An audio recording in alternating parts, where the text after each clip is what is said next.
Disons que les jeunes sont pressés. Le jeune qui commence veut gagner tout de suite. Pour un jeune qui veut se lancer, je dis même avec 1 million de francs, on peut démarrer, mais avec 500 000. Parce qu'il y a des jeunes qui disent que dès qu'ils commencent à faire quoi que ce soit, ou même avant d'avoir commencé à faire quoi que ce soit, ils veulent déjà avoir des soutiens de toutes sortes de l'État. Quand j'avais des porcs de 6 mois d'âge qui ne faisaient même pas 55 kilos, j'ai compris que j'étais en train d'échouer. Je peux dire que toute ma force vient de l'État. Parce que j'ai commencé d'abord par travailler. J'ai commencé par travailler avec le cœur.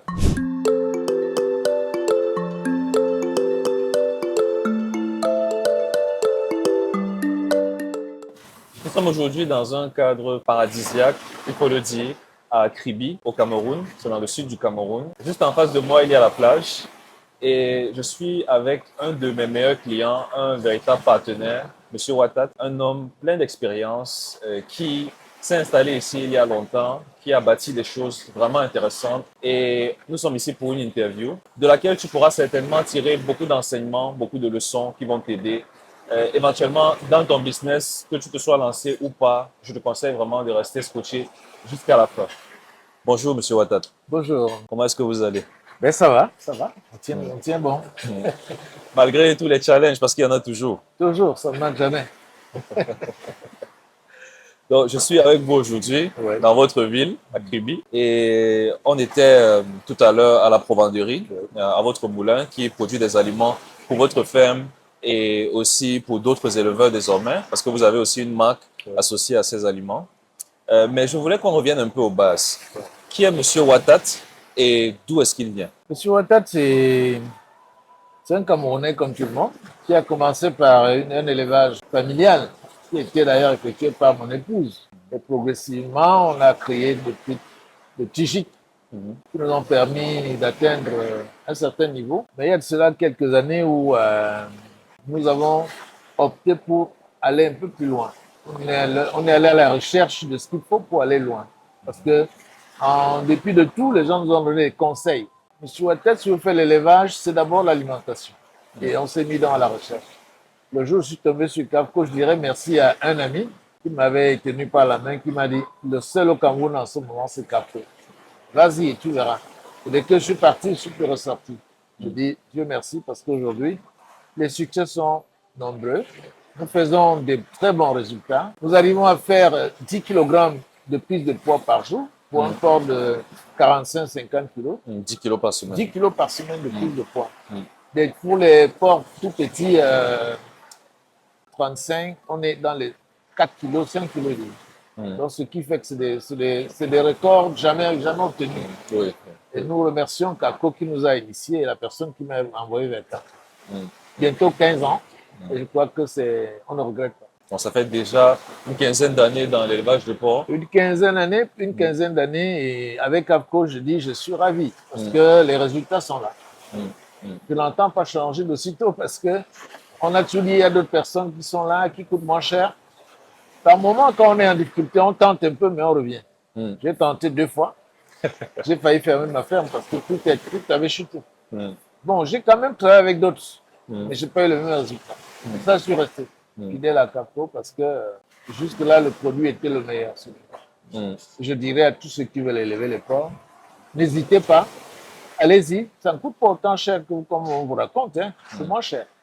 Parce que quand je le fais aujourd'hui, je sens que c'est le même coût que partout ailleurs, que les concurrents. Donc, essayez, vous y resterez.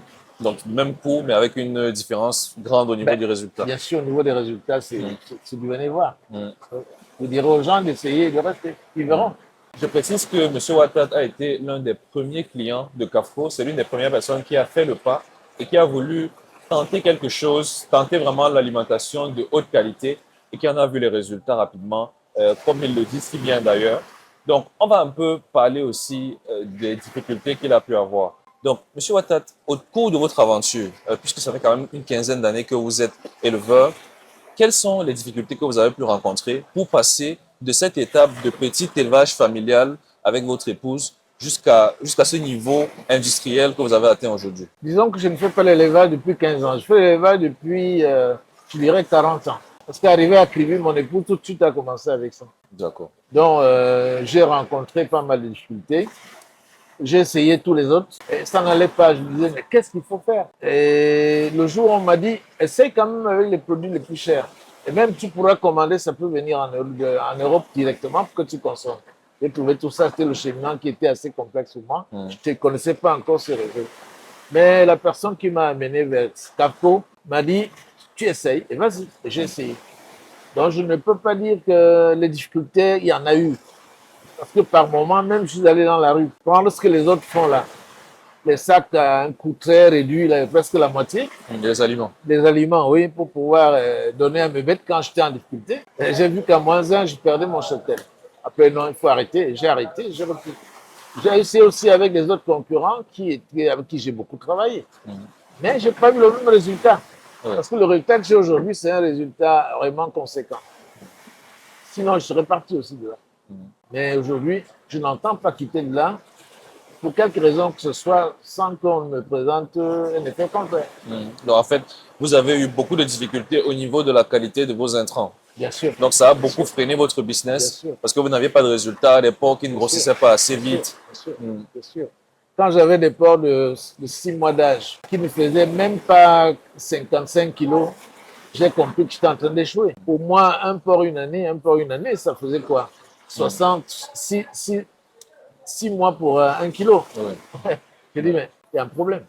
Donc, vraiment, je dis, il fallait comprendre qu'aujourd'hui, je fais chaque semaine 10 kilos de prise de poids. Et il y a de bonnes raisons que je parte de 4 mois et demi pour 100 kilos.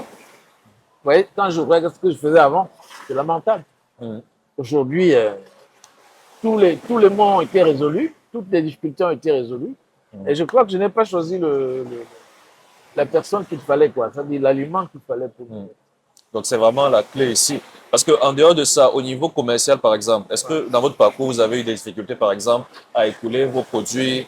Certains éleveurs en parlent souvent, hein, l'écoulement ou encore trouver peut-être du bon personnel. Quelles ont été vos principales difficultés? Bon, les difficultés au niveau du personnel, ça c'est sûr, il y en a très souvent. Du côté même de la qualité de la bête, du côté même de la qualité de la viande. Il y a eu un changement. Aujourd'hui, je dirais en national, tout le monde parle des porcs de M. Ouattara. Les porcs de M. Ouattara. Parce que j'en ai fait un label qui est en train de porter. Les gens qui viennent enseigner à Kribi, ils nous passent des commandes de porcs. Ils rentrent avec quelque chose. Ça prouve qu'ils ont les échos. Ceux qui viennent enseigner, qui viennent juste pour 2 jours, en partant, ils ont leur glacière. Au lieu de charger du poisson, ils chargent des porcs. Je dis, bon, bravo. Et je précise que Kribi est très connu au Cameroun, justement comme une ville balnéaire. Donc, les gens viennent ici manger du bon poisson, du poisson frais. Donc, si les gens viennent et consomment plutôt du porc, ça veut dire qu'il y a vraiment quelque chose de spécial là-dedans. Dans votre évolution, vous avez été beaucoup ralenti donc par le manque de qualité sur le marché des intrants. Et avec nos aliments, vous avez pu vraiment améliorer énormément de choses dans votre business, la qualité du produit. Vous-même, vous avez amélioré la qualité de votre viande et vous avez commencé à avoir aussi une croissance très rapide et qui vous a permis donc de faire grandir l'activité. Je me souviens aussi qu'il y a quelques années, lorsqu'on a commencé notre collaboration, vous aviez une ferme qui n'avait pas la taille qu'elle a aujourd'hui. Parce que depuis lors, vous m'avez parlé de beaucoup de plans d'agrandissement. Donc, je voudrais savoir où est-ce que vous souhaitez aller. Quel est le but, en fait, votre vision de long terme, par exemple sur 5 ans ou sur 10 ans, avec tout ce que vous faites aujourd'hui? Bon, disons qu'avec le travail, nous avons attiré l'État vers nous. Le ministère compte beaucoup sur nous. Nous sortons d'ailleurs d'un séminaire où le ministre a demandé qu'on veille sur les grands producteurs. Et on était une réunion des grands producteurs de porc à Yaoundé où il est question qu'on produise davantage parce que la sous-région a besoin de porc. Le Cameroun étant au centre, doit distribuer dans toutes les sous-régions. Et il y a des zones de guerre aussi qui ont besoin de la viande. Et on n'arrive pas à satisfaire. Déjà, localement, les besoins sont énormes. Cette attention que nous avons attirée sur nous a fait qu'on se demande bien comment faire pour grandir. Bon, on a de l'espace. Là où nous vivons, nous avons quand même de l'espace pour pouvoir grandir.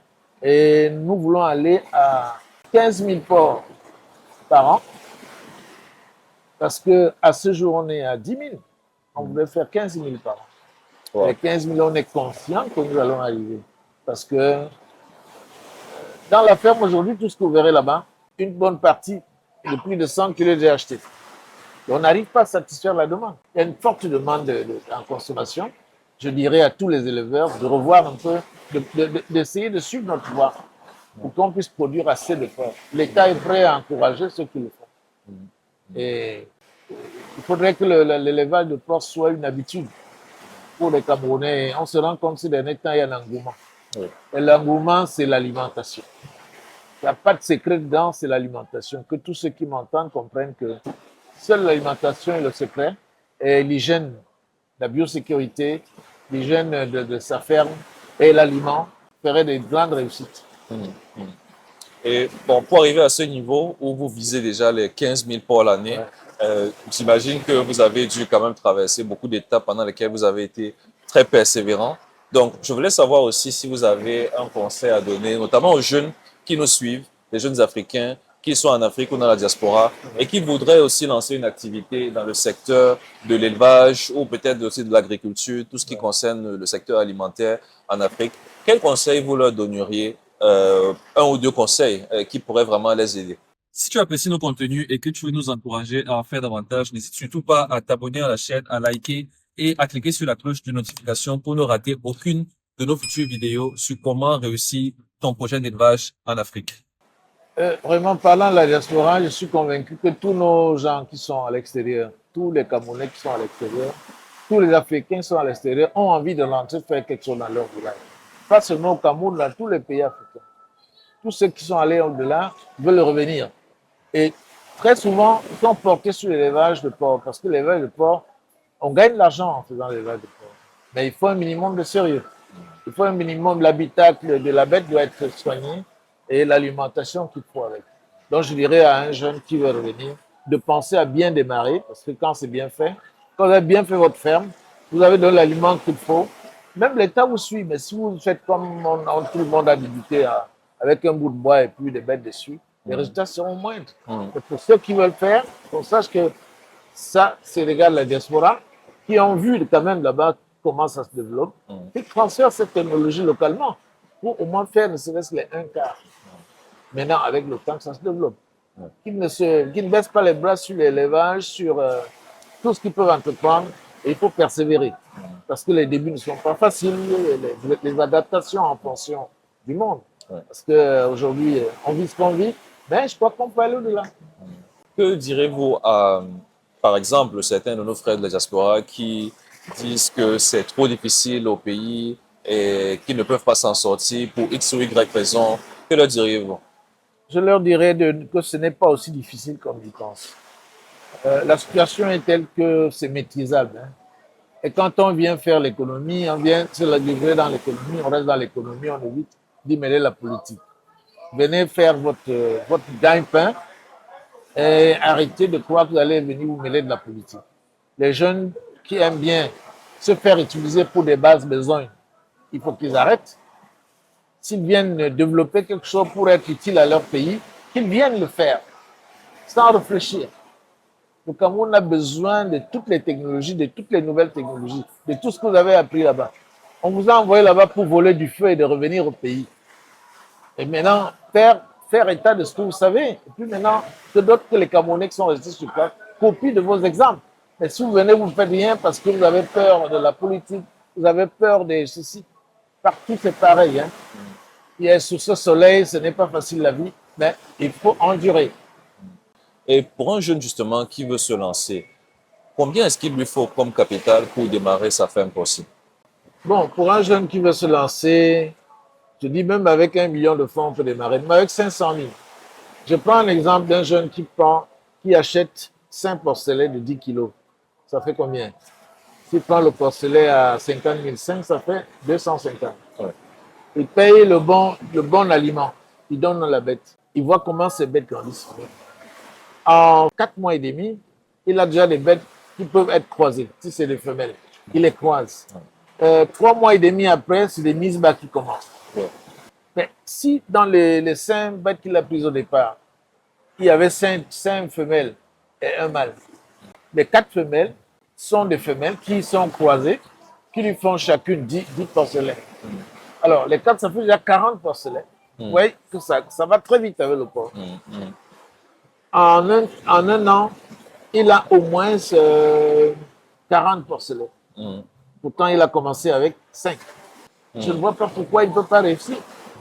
Maintenant, s'il relance tout ce qu'il a pu avoir comme femelle, il les croise encore pour faire d'autres mises bas. Tout à fait. Ben, il ira très loin.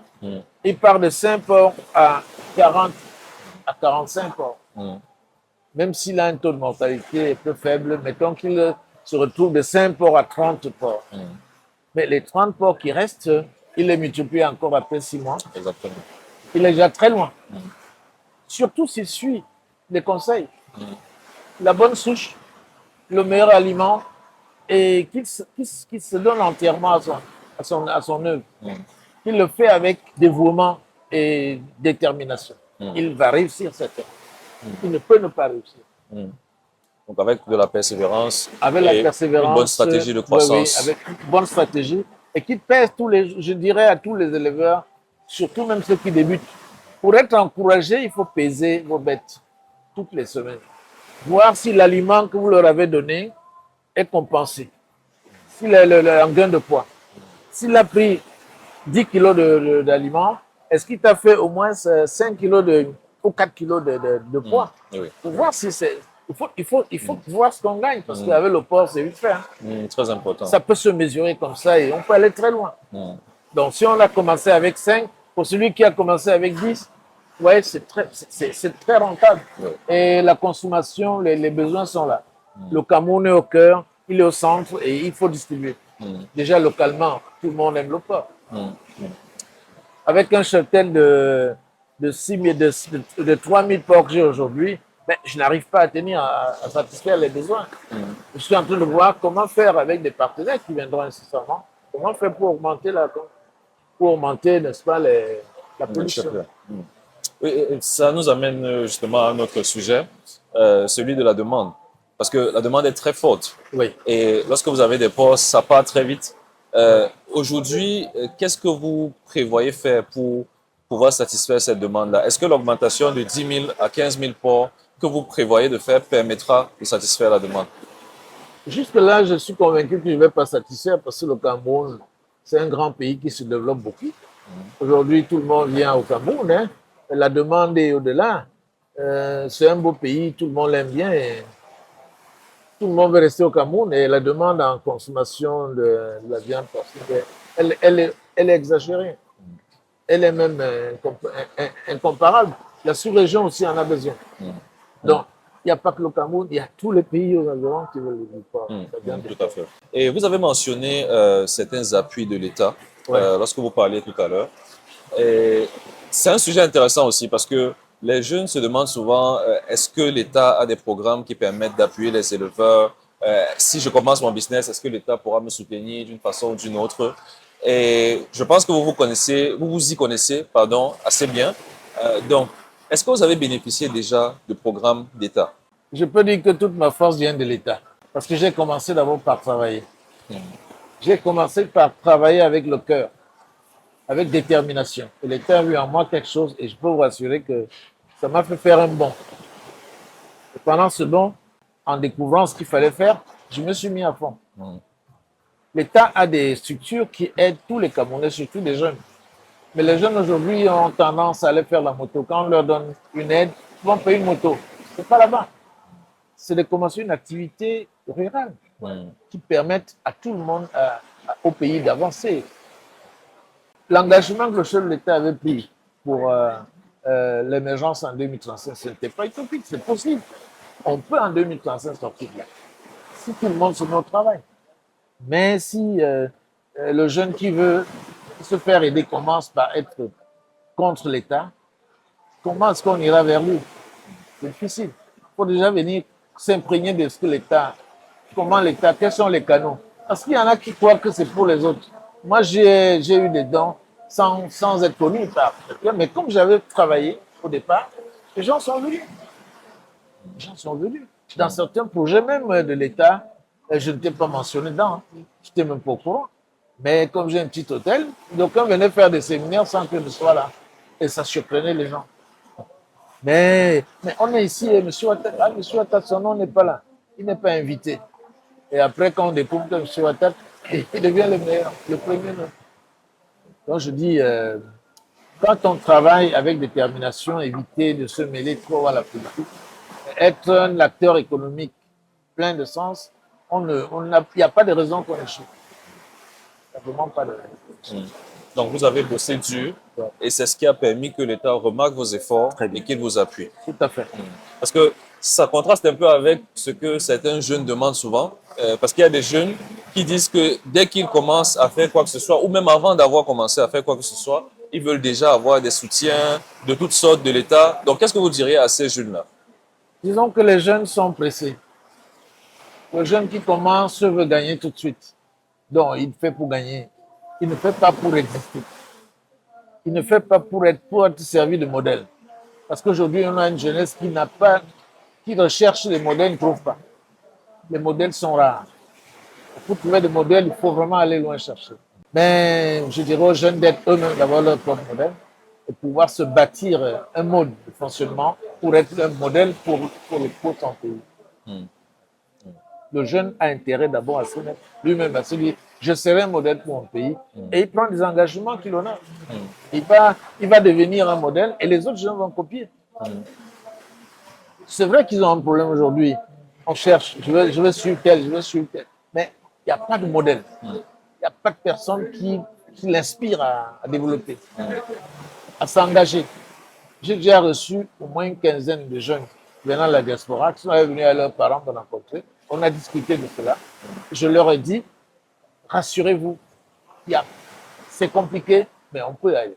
Moi, je l'ai fait à Kribi depuis 40 ans et je le ferai si je pouvais recommencer, sans problème. Donc, de la même façon que vous avez commencé il y a des décennies, vous jugez qu'aujourd'hui, c'est aussi possible pour un jeune de commencer et de grandir. Oui, c'est possible pour un jeune de commencer et de grandir s'il s'y met.